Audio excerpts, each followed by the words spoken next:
எனக்கென ஏற்கனவே பிறந்த வலிவலோ இதயத்தை கயிறு கட்டி இழுத்த வலிவலோ ஒளிர் சிந்தும் இரு கண்கள் உயிர் வாங்கும் சிறு இதழ்கள் என்னுள்ளே என்னுள்ளே ஏதேதோ செய்கிறதே. என்ன பண்றீங்க? வாங்க. வரேன்டா அனிதா. அம்மா வைஷுவ பாத்தீங்களா? அனிதா, வைஷு அங்க கயல் கூட தான் இருந்தா, அங்கதான் இருப்பா பாரு. சரிங்கம்மா, நீங்க சீக்கிரம் வாங்க, நான் போய் அவளை பாக்குறேன். சரிம்மா. இந்த பொண்ணு என்ன அங்க இருந்து அம்மா அம்மான்னு கத்தி பேசிட்டு இருக்கு? அது மட்டும் இல்ல, இந்த பொண்ணை பார்த்தா டக்குன்னு நமக்கு ஏன் ஒரு மாதிரி தோணிட்டே இருக்கு. இந்த பொண்ணு யாரா இருக்கும்? யார் இந்த பொண்ணோட அம்மாவா இருக்கும்? பின்னாடி தானே இந்த பொண்ணு யார்கிட்டயோ பேசிட்டு இருந்தா. அப்போ அவங்க அம்மா பின்னாடிதான் இருக்காங்களோ? பார்க்கலாமா? இதுல என்ன தப்பு இருக்கு? பார்த்தா எந்த தப்பும் இல்ல.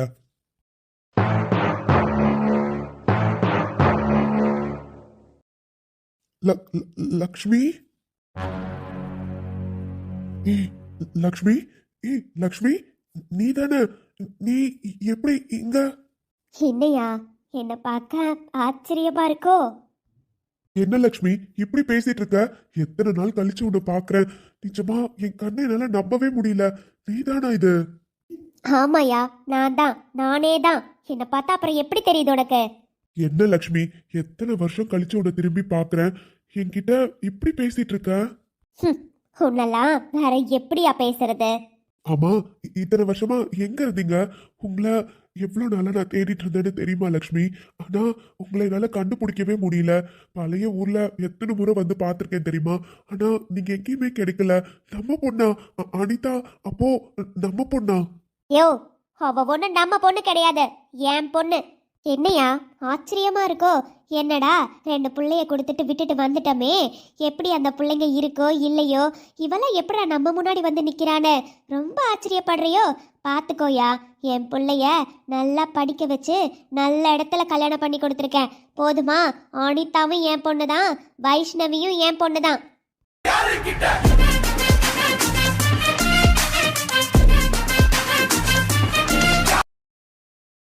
என்ன லக்ஷ்மி இப்படி எல்லாம் பேசிட்டு இருக்க? சின்ன வயசுலயே எனக்கு இன்னொரு குடும்பம் இருக்கிறது உன்கிட்ட மறைச்சது தப்புதான், இல்லைன்னு சொல்லல. அதுக்காக நீயா தான் வீம்புக்கு நானா வந்து இந்த பிள்ளைங்களை வளர்த்துப்பேன், உனக்கும் எனக்கும் எந்த சம்பந்தமும் இல்லைன்னு பிள்ளைங்களை கூட்டிட்டு ஊரை விட்டு போயிட்டேன். நானும் உன்னை தேடி எத்தனை முறை வந்தேன் தெரியுமா? இங்க பாரு லக்ஷ்மி, நான் வேணா உன்னை 2ஆம் தரமா என் பொண்டாட்டிக்கு தெரியாம உன் கூட வாழ்ந்திருக்கலாம், 2 பிள்ளைய பெற்றிருக்கலாம். ஆனா உண்மையா என் மனசுல நீ இருந்த பொண்ணு. உன்னை ஆசைப்பட்டுதான் நான் கல்யாணம் பண்ணிக்கிட்டேன். சி, வாய மூடு. இப்படிலாம் சொல்றதுக்கு உனக்கு அருவருப்பா இல்ல? சி, அது எப்படியா வாய் குசாம இப்படி பேசிட்டு இருக்க? அவ ஆசைப்பட்டு தான் உன்னை கல்யாணம் பண்ணிக்கிட்டேன்னு எப்படி அவனால சொல்ல முடியுது? அந்த வாயில எப்படி அந்த மாதிரி வார்த்தை வருது? நான் பாட்டுக்கு ஒரு சின்ன கிராமத்துல அம்மா அப்பா தங்கச்சின்னு ஒரு சின்ன குடும்பத்துல எவ்வளவு அழகா வளர்ந்துட்டு இருந்தேன் தெரியுமா? எங்கிருந்தையோ வந்து என்னை காதலிக்கிறேன்னு சொல்லி ஆசை வாச காமிச்சு ஊருக்கு தெரியாம கூட்டிட்டு ஓடி வந்து கல்யாணம் பண்ணி உன்னை அவ்வளோ நம்பினையா? உன்னை எவ்வளோ நம்பியிருந்தா என் குடும்பத்தையே விட்டுட்டு பின்னாடி வந்திருப்பேன். ஆனா என் நம்பிக்கைய இப்படி கொண்டுட்டல்ல. உன்னை நம்பி ஊரை விட்டு ஓடி வந்து உன் கூட என் வாழ்க்கைய ஆரம்பிச்சு முதல்லலாம் நல்லா தானையா இருந்துச்சு. ஆனா எனக்கு எவ்வளோ பெரிய துரோகம் பண்ணிட்டேன். உனக்கு ஒரு குடும்பம் ஒரு குழந்தை இருக்கிறத கூட மறைச்சு என் வாழ்க்கையவே அழிச்சிட்டல்ல. ஊருக்குள்ள எல்லாரும் சொல்லுவாங்கய்யா, பணக்காரங்களை நம்ப கூடாது, பணக்காரங்க நம்மளை நம்ப வச்சு நம்மளை ஏமாத்திடுவாங்கன்னு. ஆனா உன் மேல இருந்த ஒரே நம்பிக்கையால தானே உன்னை நம்பி ஊரை விட்டு வந்தேன். ஆனா நீ மற்றவங்க எல்லாம் சொன்ன மாதிரி என் வாழ்க்கையவே அழிச்சிட்டல்ல. 2 பிள்ளைங்களை கொடுத்துட்டு நீ பணக்காரையா, ஊருக்கு ஒரு பொண்டாட்டியை வச்சுக்கிட்டு எல்லார் கூடயும் சந்தோஷமா இருந்திருக்கிற. ஆனா என்ன நினைச்சு பாரு, நீ பண்ண விஷயனால என் அப்பா அம்மாவை போய் என்னால் பார்க்க முடியல, சொந்த ஊருக்கு போக முடியல. நான் எவ்வளோ கஷ்டப்பட்டேன்னு உனக்கு தெரியுமா? என்ன லக்ஷ்மி இப்படிலாம் பேசிட்டு இருக்க? இங்க பாருடி, நான் உன்னை கல்யாணம் பண்ணிக்கிட்டு உன்னை ஏமாத்தினது தப்புதான். நான் இல்லைன்னு சொல்லல. அதுக்காக ஊருக்கு ஒரு பொண்டாட்டி வச்சுக்கிற அளவு நான் கேவலமான ஆள் கிடையாது லக்ஷ்மி. நான் பண்ணது தப்புதான் லக்ஷ்மி, தப்புதான். ஏற்கனவே கல்யாணம் ஆகி ஒரு புள்ளையும் இருக்கு.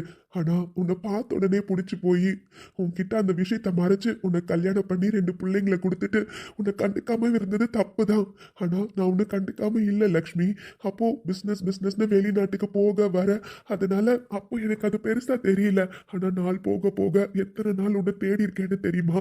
ஆனா நீ அந்த ஊர்லயே இல்லை, எங்கெங்கேயோ தேடி பார்த்த லக்ஷ்மி. ஆனா உன்னையும் நம்ம பிள்ளைங்களையும் பார்க்கணும்னு எவ்வளவு ஆசைப்பட்டிருக்கேன்னு தெரியுமா லக்ஷ்மி? அடச்சி, வாய மூடியா. இதுக்கப்புறமும் நீ சொல்றது எல்லாத்தையும் நம்புறதுக்கு நான் ஒன்றும் பாளைய லக்ஷ்மி கிடையாது. நீ எப்போ என்னை ஏமாத்திட்டு போனியோ, எவ்வளோ பெரிய விஷயத்த என்கிட்ட மறைச்சியோ, 2 பிள்ளைங்களை கொடுத்துட்டு அந்த பிள்ளைங்களை தூக்கிட்டு ஊர் ஊரா எப்படி அலைஞ்சிருக்கேன்னு உனக்கு தெரியுமாயா? 2 பொட்டை பிள்ளைங்களை கொடுத்துட்டு போயிட்டியே. அந்த 2 பிள்ளைங்களையும் வளர்க்குறதுக்கு நான் எவ்வளோ கஷ்டப்பட்டிருக்கேன்னு உனக்கு தெரியுமா? ஒரு இடத்துல வேலைக்கு போனால் கூட எல்லாரும் ஒரு மாதிரி பார்ப்பாங்க. புருஷன் இல்லாத பொண்ணுன்னு எனக்கும் மரியாதை இருந்ததில்ல. அப்போ இல்லாத பிள்ளைங்கன்னு என் பிள்ளைங்களையும் கேவலமாக தாயா பார்த்தாங்க.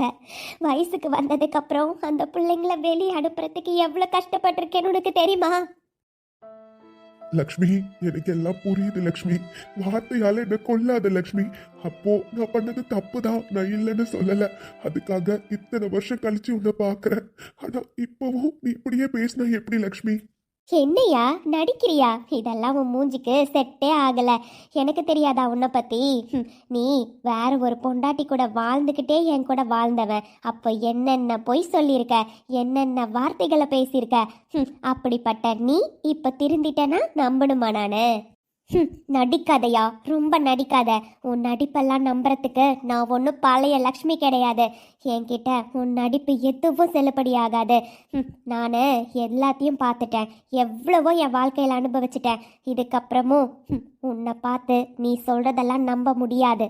இத்தனை வருஷம் கடவுள்கிட்ட நான் வேண்டிக்கிட்டது 2 விஷயந்தாயா.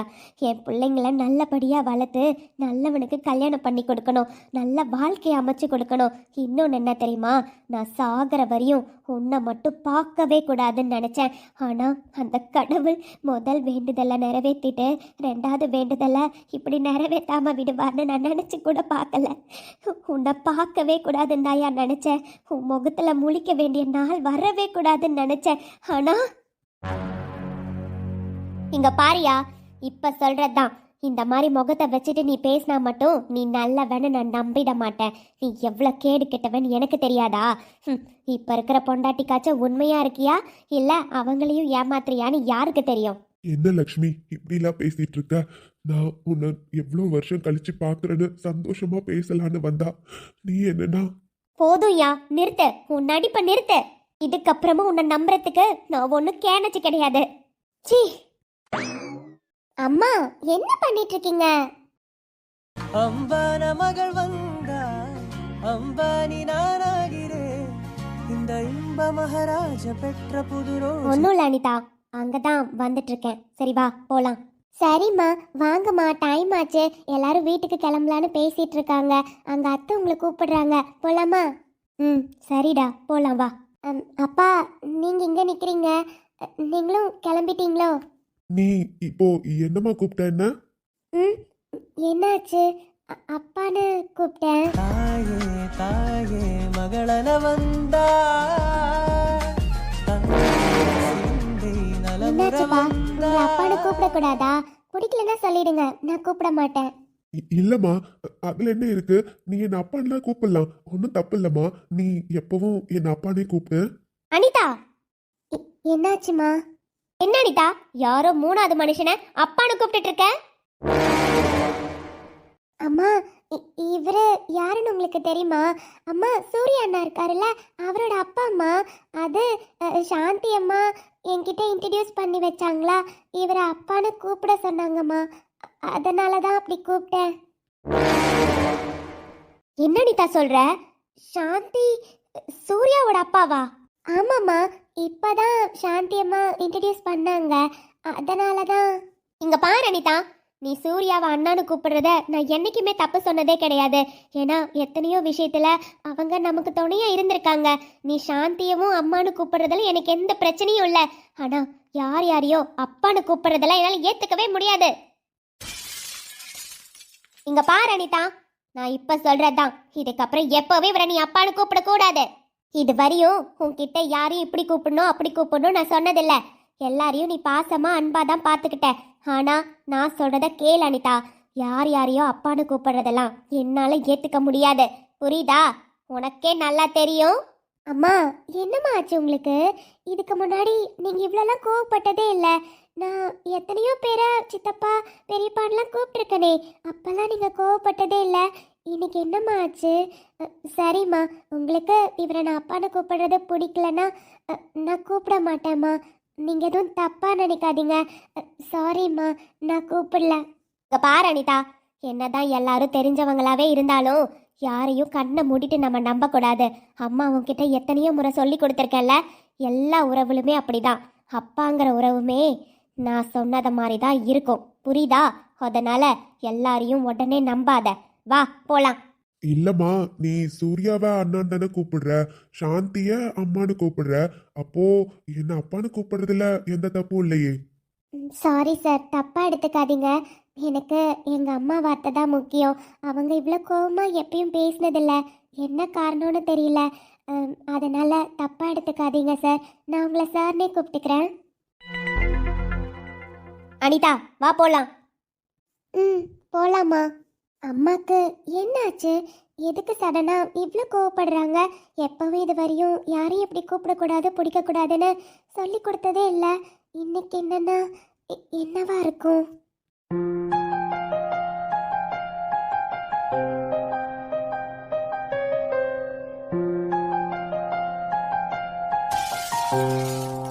அம்மா, என்ன அனிதா? என்னம்மா ஆச்சு உங்களுக்கு? நல்லா தானே இருந்தீங்க, திடீர்னு ஏன் இவ்வளோ டென்ஷனாக பேசிகிட்டு இருக்கீங்க? ஏதாச்சும் பிரச்சனையா? அவர் உங்களுக்கு முன்னாடியே தெரியுமாம்மா? இங்கே பாரு அனிதா, நான் ஒன்றும் டென்ஷன் ஆகலை. சடனாக நீ அவரை அப்பான்னு கூப்பிட்டோன்னே எனக்கு கோவம் வந்துருச்சு, அவ்வளோதான். அவர் யாரோ, எனக்கு எப்படி அவரை தெரியும்? கண்டவங்களெல்லாம் தெரிஞ்சு வச்சுக்கிறது தான் என்னோட வேலையா என்ன? என்னாச்சுமா உங்களுக்கு? சூர்யானோட அப்பா அம்மா, அவரை போய் இப்படி பேசுறீங்க? அவர் கண்டிப்பாக ஏதாச்சும் தப்பாக எடுத்திருப்பாருமா. அவரே வேற வாய் திறந்து அப்பானே கூப்பிட சொன்னாரு. நான் வேற சார்னு கூப்பிட்டுருக்கேன். ஏதாவது தப்பாக எடுத்துக்க போறாருமா? உங்களுக்கே நல்லா தெரியும்லம்மா, உங்கள் மாப்பிள்ளையும் சூர்யா அண்ணாவும் எவ்வளோ க்ளோஸ் ஃப்ரெண்ட்ஸுன்னு. இதை பற்றி வீட்டில் ஏதாச்சும் பேசி ஏதாவது சண்டையாக போகுதுமா? சும்மா அனிதா, தேவையில்லாம அது இதையும் யோசிச்சுட்டு இருக்க. இங்க பாரு, இதை பத்தி எதுக்கு அவர் வீட்டில் போய் பேச போறாரு? அது மட்டும் இல்ல, நாம ஒன்றும் அவ்வளோ முக்கியமான ஆளுங்க கிடையாது நம்மளை பத்திலாம் அவங்கள வீட்டில் பேசிக்கிறதுக்கு. புரியுதா? தேவையில்லாம நீ அது இதையும் யோசிச்சுட்டு இருக்காத. வா உள்ள போலாம். அது மட்டும் இல்ல அனிதா, எல்லாருக்கும் எல்லார பத்தி பேசுறதுக்கும் டைம் இருக்காது. அவங்க குடும்ப வாழ்க்கையை மட்டும்தான் அவங்க பார்ப்பாங்க. புரியுதா? போ, கிளம்பு. என்னமாச்சு? ஏன் இவ்வளோ டென்ஷனா பேசிட்டு இருக்கீங்க அக்கா கிட்ட? ஐஷு, இப்போ உனக்கு என்ன?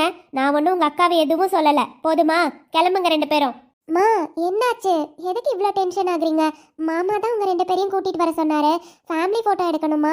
எல்லாரையும் கூப்பிட்டுட்டு இருக்காங்க. வாங்கம்மா. அப்படியா? சரி சரி, போகலாம் வாங்க. என்னாச்சுக்கா? அம்மா இவ்வளோ டென்ஷனாக நான் பார்த்ததே இல்லையே. இன்னைக்கு இவ்வளோ கோவமாக இருக்காங்க. எனக்குமே அதுதான் புரியல வைஷு. இவ்வளோ நேரம் நல்லா தான் இருந்தாங்க. வழியில் சூர்யா அண்ணாவோட அப்பாவை பார்த்தேன். சரி, அவங்க அப்பான்னு கூப்பிட சொன்னாங்க, அதனால் அப்பான்னு கூப்பிட்டேன். அம்மாவுக்கு ரொம்ப கோவம் வந்துடுச்சுடி, பயங்கரமாக திட்டாங்க. அவர் எதாவது தப்பாக நினச்சிக்கிட்டாரா என்னன்னு தெரியல. அம்மா எதுக்காக இவ்வளோ கோவப்பட்டாங்கன்னு எனக்கு இப்போ புரியல. ஏய், இது வரையும் நீ வாய் திறந்து யாரையுமே அப்பான்னு கூப்பிட்டதில்லையே. நம்ம மாமாவே உன்னை அப்பான்னு கூப்பிட சொன்னப்ப கூட நீ எதுவுமே கூப்பிடாம இருந்த. இன்னைக்கு என்ன, அவர் சொன்னாருன்றதுக்காக அவர் அப்பான்னு கூப்பிட்டுருக்க? இங்கே பாருக்கா, நாம சூர்யா அண்ணாவை அண்ணான்னு கூப்பிடுறோம், அவங்க அம்மாவை அம்மான்னு கூப்பிடுறோம். ஆனால் அப்பாங்கிற வார்த்தை எவ்வளோ முக்கியம்னு நமக்கு தெரியும்ல. அந்த வார்த்தை எவ்வளோ வெறுக்கிறனும் நமக்கு தெரியும். நீ டக்குன்னு அவங்கள அப்பான்னு கூப்பிட்டோன்னே அம்மாவுக்கு கோவம் வந்துடுச்சா என்னமோ? ஏய், நான் போய் அவ்வளோ சீக்கிரம் அப்பான்னு கூப்பிடுவேனா? ஆனால் என்னன்னு தெரியல வைஷு, அது சாந்தி அம்மா சொன்ன உடனே மறுக்க முடியல, அதனால் அப்படி கூப்பிட்டுட்டேன். அதான் அம்மா இவ்வளோ டென்ஷன் ஆயிட்டாங்க போல. சரி வா, அங்கே வேற ஃபோட்டோ எடுக்க கூப்பிட்டாங்கன்னு சொன்னேன், நாம் உள்ளே போகலாம். வா. அக்கா பாப்பா எங்க? அனிதா டைம் என்னன்னு பாத்தியா? இன்னும் தூங்காம இருப்பாளா என்ன? அவங்க அப்பா தான் தூக்கிட்டு சுத்திட்டு இருக்காரு. அவ தூங்கிட்டா, பெட்ல படுக்க வச்சுட்டு வரேன்னு தூக்கிட்டு போயிருக்காரு. ஓ சரிங்கக்கா. ஆனா இங்க எப்படி பாப்பாவ தனியா? அவ தனியாலாம் இல்ல, பாட்டி உள்ளதா இருக்காங்க. அப்ப சரிக்கா. என்னாச்சு, நித்யா மட்டும் தனியா நிக்கிறா? அதானே, கல்யாண பொண்ணு மட்டும் தனியா நிக்குது ஸ்டேஜ்ல. மாப்பிள்ளை எங்க? தோ இங்க பாரு, அண்ணனுங்க கிட்ட பேசிட்டு இருக்கிறத. அக்கா எல்லாம் முடிஞ்சது தானே, இதுக்கப்புறம் கிளம்புறது தானேக்கா. இப்பவே 11 மணி ஆயிடுச்சு. வீட்டுக்கு போனா செம்ம டயர்டா இருக்கும்னு நினைக்கிறேன்க்கா. எனக்கு இப்பவே உடம்பெல்லாம் டயர்டா இருக்கு, தூக்கமா வருது. ஆமா அனிதா, ஒன்றும் இல்லை, கிளம்புறது தானே. வீட்டுக்கு போய் நல்லா நிம்மதியாக படுத்து தூங்கு. நாளைக்கு லேட்டாக எழுந்திரிச்சு வேலையை பார்த்துக்கலாம், சரியா? அம்மா வேற வீட்டுக்கு கிளம்புறேன்னு நிற்பாங்க. அதெல்லாம் இல்லை, அம்மாலாம் இன்னைக்கு வீட்டுக்கு போக மாட்டாங்க. நித்யாவோட அம்மாவும் நம்ம வீட்டில் தான் தங்க போகிறாங்க. அதனால் அவங்க 2 பேரும் அக்கா தங்கச்சிங்க தானே, கொஞ்ச நேரம் பேசி சிரிச்சிருந்துட்டு தூங்கட்டும். ஒரு ரூமை கொடுத்துடலாம் அவங்களுக்கு. சரிங்கக்கா.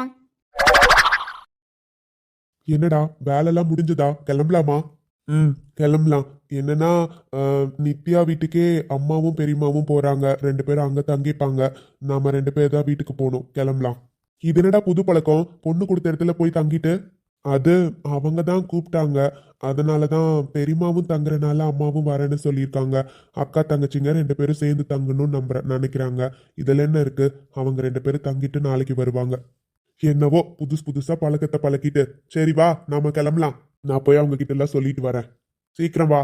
மனசுக்கு திருப்தியா இருக்குங்க. வந்தவங்க எல்லாருமே சாப்பாடு நல்லா இருக்கு, டெக்கரேஷன்லாம் நல்லா இருக்கு, பொண்ணு மாப்பிள்ளையும் நல்லா இருக்காங்க அப்படின்னு நல்லா வாழ்த்திட்டு போயிருக்காங்க. கேட்கவே நல்லா இருந்துச்சு தெரியுமா? ஆமாங்க, உண்மையாவே சாப்பாடு எல்லாமே டேஸ்டா இருந்துச்சு. எப்படியோ நம்ம பயந்துட்டே இருந்தோம்ல, சாப்பாடுலாம் நல்லா இருக்குமோ இருக்காதோன்னு. எல்லாருக்கும் பிடிச்சிருக்கே, அதுவே சந்தோஷம். சரி, எல்லாருமே சாப்பிட்டு கிளம்பியாச்சு. நம்ம குடும்ப மக்கள் மட்டும்தான் இருக்காங்க. லைனா வீட்டுக்கு கிளம்புனா நல்லா இருக்கும். கிளம்பலாம் தானே? ஆமா கிளம்பலாம். என்னன்னா மண்டபத்து ஆளுங்க கிட்ட பேசிட்டீங்களா? அதெல்லாம் பேசியாச்சு, ஒன்றும் பிரச்சனை இல்லை. சரிங்க, அப்போ எல்லாரும் கிளம்பலாம். பிள்ளைங்க எல்லாம் டயர்ட் ஆயிருப்பாங்க. போய் படுத்தா நாளைக்கு எத்தனை மணிக்கு எந்திரிக்கிறாங்கன்னு தெரியல. கிளம்பலாமா? நாளைக்கு லீவு தானேம்மா, அப்புறம் என்ன, எல்லாரும் எப்படி எந்திரிக்கணும்னு தோணுதோ எந்திரிக்கிட்டோம். சரிங்க மாமா. கடவுளே, எவனை பார்க்கவே கூடாது, என் பிள்ளைங்களுக்கு எவனை பற்றி தெரியக்கூடாதுன்னு நினச்சனோ அவனை என் கண்ணு முன்னாடி கொண்டு வந்து நிறுத்திருக்கியே. அதுவும் சூர்யாவோட அப்பானா. சாந்தி கிட்ட எவ்வளோ நல்லா பேசி பழகிட்டு இருந்தேன். இப்படி ஒரு குற்ற உணர்ச்சியோட பேசி பழக வச்சுட்டியே கடவுளே. இதுக்கப்புறம் எப்படி அவங்க மூஞ்ச பார்த்து நான் பேசுவேன்? அவங்க வாழ்க்கைக்கு துரோகம் பண்ண பொண்ணு நான் தானே அவங்களுக்கு தெரிய வந்தா அவங்க என்ன நினைப்பாங்க? இப்படி எனக்கு குற்ற உணர்ச்சிக்கு ஆளாக்கிட்டியே. என் பிள்ளைங்களுக்கு வாழ்நாள் முழுக்க குற்ற உணர்ச்சியோட இருக்கிற மாதிரி பண்ணிட்டியே. இந்த மனுஷனை பார்க்கவே கூடாது நினைச்சனே கடவுளே. சின்ன வயசுல இருந்து என் பிள்ளைங்க கிட்ட கோவத்தை காட்டாம வளர்த்தனே. இப்ப இவனால அனிதா கிட்ட வேற ரொம்ப கோவமா பேசியிருக்கேன். இவளுங்க கிட்ட என்னன்னு சொல்றது? அப்பா முகத்தை கூட இவனுக்கு பார்த்தது கிடையாது, போட்டோவை கூட பார்த்ததில்ல. இவரு தான் அப்பான்னு தெரிய வந்தா என் பிள்ளைங்க என்ன ஆவாளுங்க? அவங்களோட மனநிலைமை எப்படி இருக்கும்? இத்தனை வருஷம் கழிச்சு அப்பான்னு ஒருத்தர் இருக்கிறத கூட ஞாபகம் இல்லாம இருந்தாங்க. இப்போ அப்பான்னு ஒருத்தர் இருக்கான், அவன் இவன் தானே தெரிய வந்துச்சுன்னா என் பிள்ளைங்க ஐயோ அடுத்து என்ன நடக்க போகணும் எனக்கு புரியலையே. அக்கா அக்கா. என்னம்மா சரஸ்வதி? என்னவா, என்னாச்சுக்கா? நீ பாட்டுக்கு எதையும் யோசிச்சுட்டே நின்றுட்டு இருக்க. அதுவா, அதெல்லாம் ஒன்றும் இல்லைம்மா, சும்மாதான். நீ என்ன பண்ற? நீ அக்கா என்னாச்சு உனக்கு? எல்லாரும் கிளம்பலான்னு பேசிட்டு இருக்காங்கக்கா. நானும் உன்னதான் தேடிட்டு இருக்கேன். அதான் மாப்பிள்ளை வீட்டுக்கு தானேக்கா போறோம். இன்னைக்கு நம்ம 2 பேரும் ஒன்னா தங்கலாம்க்கா. எவ்வளோ நாள் ஆச்சு நம்ம 2 பேரும் பேசி சிரிச்சு இருந்து. அதனால இன்னைக்கு ஒரு நாள் ஃபுல்லா நம்ம 2 பேரும் ஒன்னா தான் இருக்க போறோம். அதனால அஸ்வின் கிட்ட சொல்லி அனுப்பிட்டேன். அவங்க 2 பேரும் வீட்டுக்கு கிளம்பிடுவாங்கக்கா. அப்படியா? ஆனா நான் வீட்டுக்கு போலான்னு இருக்கனேம்மா. அக்கா நீ வேற, நான் சொன்னனே, அவங்க கேட்கவே இல்லை. கண்டிப்பா அங்கதான் வந்து தங்கணும்னு சொல்லிட்டாங்க. உன்னையும் விட மாட்டாங்க. நீயும் வைஷுவும் அங்கதான் வர போறீங்க. இன்னைக்கு ஒரு நாள் இருந்துட்டு போலாம்க்கா. எல்லாரும் சேர்ந்துருந்தா நல்லா இருக்குல்லக்கா. அது மட்டும் இல்ல, பிள்ளைங்களுக்கு நாளைக்கு லீவாமா. அதனால அஸ்வினும் காலையில கிளம்பி வந்துருவாங்க. சரிம்மா சரஸ்வதி, நீ ஆசைப்படுற, உன் ஆசையை இது கூட நிறைவேற்ற முடியலன்னா எப்படி? சரி போலாம். என்ன காச்சு, ஏன் ஒரு மாதிரி இருக்க? அதெல்லாம் ஒன்றும் இல்லைம்மா, நான் நல்லா தான் இருக்கேன். ரொம்ப நேரம் ஆச்சு பத்தியா, அதான் கொஞ்சம் டயர்டாக இருக்கு. ஓ அப்படியா, சரிக்கா. அப்பா, இவ்வளோ நேரம் நான் வெயிட் பண்ணதுக்கு கரெக்டான சமயம் வந்துருச்சுடி. இப்போவே நான் வரேன். நீ எப்படா தனியாக நிற்பேன்னு தானே வெயிட் பண்ணிட்டு இருந்தேன். தனியாக தானே நிற்கிற. இப்போ உன்கிட்ட பேசுறதுல எனக்கு எந்த பிரச்சனையும் இல்லை. வரேன்டி நித்யா, வரேன். இப்போ நீயாவே நான் நினச்ச மாதிரி நடந்துக்க போற. உன்னை எப்படி அப்படி பேசி மாற்றணும்னு எனக்கு தெரியும்டி. எல்லார் முன்னாடியும் இப்போ எப்படி அவமானப்பட போறேன்னு மட்டும் பாரு. மண்டபத்தில் வேணா யாரும் இல்லாமல் இருக்கலாம், ஆனால் உன் குடும்பத்தாளுங்க முன்னாடி எவ்வளோ கூனி குறுகி நிற்கிறேன்னு மட்டும் பாருடி. இன்னும் கொஞ்ச நேரத்துல அந்த தாலி என் கழுத்துக்கு வரப்போதில்ல. ஐயோ, ஒரே சந்தோஷமா இருக்கு. அப்பா, ரிசப்ஷனும் முடிஞ்சிருச்சு. எல்லாரும் கிளம்பிட்டாங்க. நாம ஏன் இங்கேயே நிக்கணும்? அவரும் அங்க போயிட்டாரு. தனியாவே நிக்கிறதுக்கு ஒரு மாதிரியா இருக்கு. அக்காங்களாம் அங்க தானே இருக்காங்க. அவங்க கிட்ட போய் பேசிட்டு இருக்கலாம். எவ்வளவு நேரம் தான் இங்கேயே நிக்கிறது? இன்னைக்கெல்லாம் கால் செம்மையா வலிக்குது. நின்னே கால் வலி வந்துடுச்சு. முதல்ல வீட்டுக்கு போய் ஏதாச்சும் சுடு தண்ணியில காலை வச்சுட்டு தான் தூங்கணும். ரொம்ப கால் வலிக்குதே. டேய், என்ன ஆதி, நீ இங்க வந்து நிக்கிற? அங்க பாரு, நித்யா மட்டும் தனியா நின்னுட்டு இருக்கா. அவளுக்கும் கஷ்டமா இருக்கும்ல, போய் கம்பெனி கொடுடா. அவ்வளவுதான், எல்லாமே முடிஞ்சது. வீட்டுக்கு கிளம்புறதுதான். அதுதான் நான் கேட்கலான்னு வந்தேன். எல்லாம் முடிஞ்சா வீட்டுக்கு கிளம்பலாம்ல. ரொம்ப டயர்டா இருக்குண்ணா. எல்லாமே முடிஞ்சிருச்சு. செட்டில்மெண்ட் கவின் கொடுத்துட்டு இருக்கான். அதனால எல்லாத்தையும் முடிச்சுட்டு வந்துருவான். வீட்டுக்கு கிளம்புறதுதான். நீங்க ஏன் இன்னும் நின்றுட்டே இருக்கீங்க? நித்யாக்கு பாவம் கால் வலிக்க போகுது. 2 பேரும் போய் கொஞ்ச நேரம் உட்காருங்க. எல்லாரும் கிளம்புறப்போ சொல்றோம், வீட்டுக்கு போலாம். அப்படியா? அப்போ ஓகேண்ணா. அபி, அவ இன்னும் முழிச்சிருப்பாளா? அவெல்லாம் எப்பயோ தூங்கிட்டா. பாட்டி ரூம்ல இருக்காங்க. அவங்களுக்கும் கால் வலிக்குதுன்னு படுத்திருந்தாங்க. பாட்டி பக்கத்துல தான் படுக்க வச்சுட்டு வந்திருக்கேன். அதனால ஒன்றும் பிரச்சனை இல்லை. நாம போறப்ப அவளை தூக்கிட்டு போலாம். சரிங்கண்ணா. ஹாய் நித்யா. ஹாய். நீங்க நீங்க பிரீத்தி தானே, அவரோட ஃப்ரெண்டு? பரவாயில்லையே, ஒரு டைம் தான் என்ன பார்த்தேன், ஆனா நல்லா ஞாபகம் வச்சிருக்கேன். நீங்க வர லேட் ஆயிடுச்சோ? ஃபங்க்ஷனே முடிஞ்சிருச்சு. இருங்க, அவரை கூப்பிடுறேன், ஒரு ஃபோட்டோ எடுத்துக்கலாம். நீங்க சாப்பிட்டீங்களா? என்ன என்ன சொன்ன? ஃபோட்டோ எடுத்துக்கணுமா? அதுவும் உங்க 2 பேரு கூட நான் எடுக்கணுமா? ஃபோட்டோ எடுக்கணும் தான், ஆனா நீ இருக்கிற இடத்துல நான் நின்று ஃபோட்டோ எடுக்கணும். என்ன சொல்றீங்க? புரியல. அது எப்படி நித்யா? இந்த மாதிரி விஷயம்லாம் உனக்கு புரியாது. தெளிவாவே சொல்றேன். நீ நிக்கிற இடத்துல நின்று நான் போட்டோ எடுத்துக்கணும்னு நினைக்கிறேன். புரியுதா?